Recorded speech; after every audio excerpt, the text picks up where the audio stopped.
اس کے بعد تسمیہ ہے بسم اللہ الرحمن الرحیم۔ امام ابو حنیفہ رحمۃ اللہ علیہ نے فرمایا کہ یہ تسمیہ تمام صورتوں کے درمیان فرق کرنے کے لیے ہر صورت کے شروع میں لکھی جاتی ہے، یہ کسی صورت کا جز نہیں۔ ایک بار تو سورۃ النمل کے درمیان میں بسم اللہ الرحمن الرحیم ہے، یہ تسمیہ سورۃ النمل کا جز ہے، لیکن جو تسمیہ بسم اللہ الرحمن الرحیم سورتوں کے درمیان میں لکھی جاتی ہے یہ کسی سورت کا جز نہیں، یہ صرف سورتوں کے درمیان فرق کرنے کے لیے لکھی جاتی ہے۔ اس بسم اللہ الرحمن الرحیم کے 4 کلمات ہیں، 19 حروف ہیں۔ اللہ تعالی نے بسم اللہ الرحمن الرحیم کا حکم فرمایا پیغمبر صلی اللہ علیہ وسلم کے ذریعہ سے کہ جو مسلمان بھی کوئی کام کرے شروع میں بسم اللہ ضرور پڑھے، اور یہ تسمیہ یعنی بسم اللہ الرحمن الرحیم رسم جاہلیت کا خاتمہ بھی ہے۔ اس بسم اللہ کے ذریعہ سے رسم جاہلیت کو ختم کیا گیا، کیونکہ زمانہ جاہلیت میں لوگ جب بھی کوئی کام کرتے تھے اپنے بتوں کا نام لیا کرتے تھے، تو اللہ تعالی نے سب سے پہلی وحی یہی نازل فرمائی۔ اللہ تعالی نے اپنے محبوب صلی اللہ علیہ وسلم سے فرمایا اقرأ بسم ربک الذی خلق،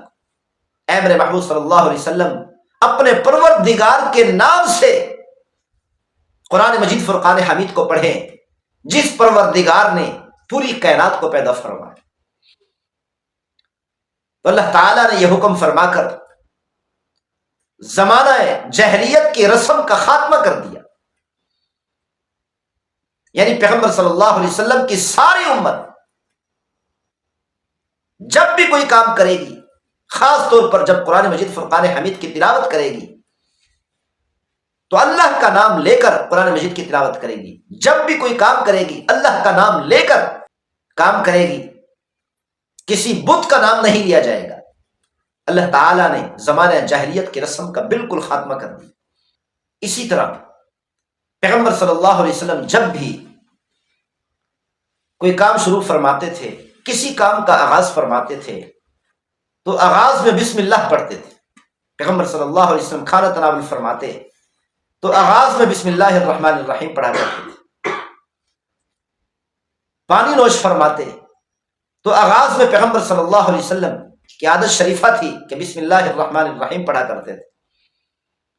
اسی طرح پیغمبر صلی اللہ علیہ وسلم کسی سواری پر سوار ہوتے تو بسم اللہ پڑھتے، سواری سے اترتے تو بسم اللہ پڑھتے، وضو فرماتے تو بسم اللہ پڑھتے، حتیٰ کہ واش روم میں جاتے، بیت الخلاء میں جاتے تو پھر بھی پیغمبر صلی اللہ علیہ وسلم بسم اللہ پڑھتے۔ اس بسم اللہ کے اندر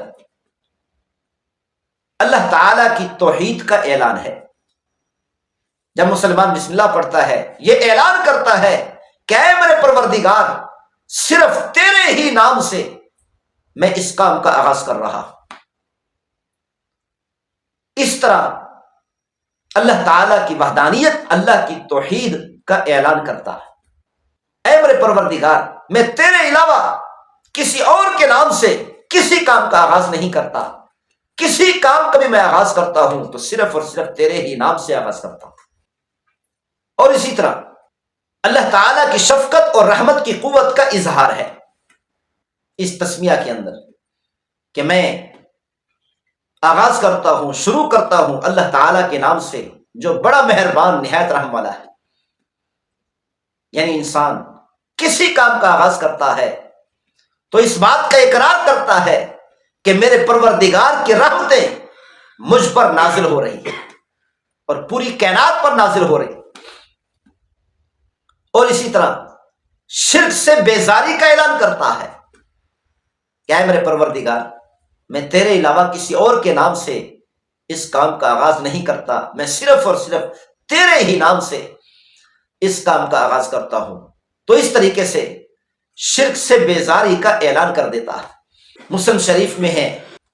کہ کہ پیغمبر صلی اللہ علیہ وسلم نے ارشاد فرمایا جس کھانے پر بسم اللہ نہیں پڑھی جاتی اس کھانا میں شیطان کا حصہ ہوتا۔ اسی لیے ہر مسلمان کو چاہیے کہ جب بھی کھانا کھائیں، کوئی چیز بھی تناول فرمائیں، کوئی مشروب نوش فرمائیں، ہر مشروب کے آغاز میں، ہر کھانے کی چیز میں، ہر پینے کے چیز کے آغاز میں، ہر پینے کے آغاز میں بسم اللہ ضرور پڑھیں تاکہ شیطان کا حصہ نہ ہو، شیطان ہمارے ساتھ بیٹھ کر نہ کھائے، شیطان ہمارے ساتھ بیٹھ کر نہ پیے۔ بسم اللہ پڑھ کر اس کھانے سے، کھانے کی مجلس سے، پینے کی اور مشروبات کی مجلس سے شیطان کو شروع سے ہی بھگا دے، ورنہ شیطان، اگر کوئی مسلمان بسم اللہ نہیں پڑھتا تو اس کے ساتھ شیطان کھانے میں شامل ہو جاتا ہے، مشروب پینے میں شامل ہو جاتا ہے۔ ابو داؤد شریف میں ہے، پیغمبر صلی اللہ علیہ وسلم ایک مرتبہ صحابہ کرام کے ساتھ بیٹھ کر کھانا تناول فرما رہے تھے۔ ایک صحابی رضی اللہ تعالیٰ عنہ کھانے کے شروع میں بسم اللہ پڑھنا بھول گئے، جب درمیان میں یاد آیا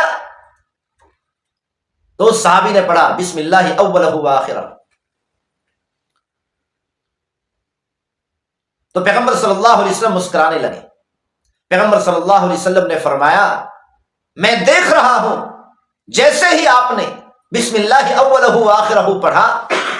تو شیطان اس مجلس سے، کھانے کی مجلس سے کھڑا ہو گیا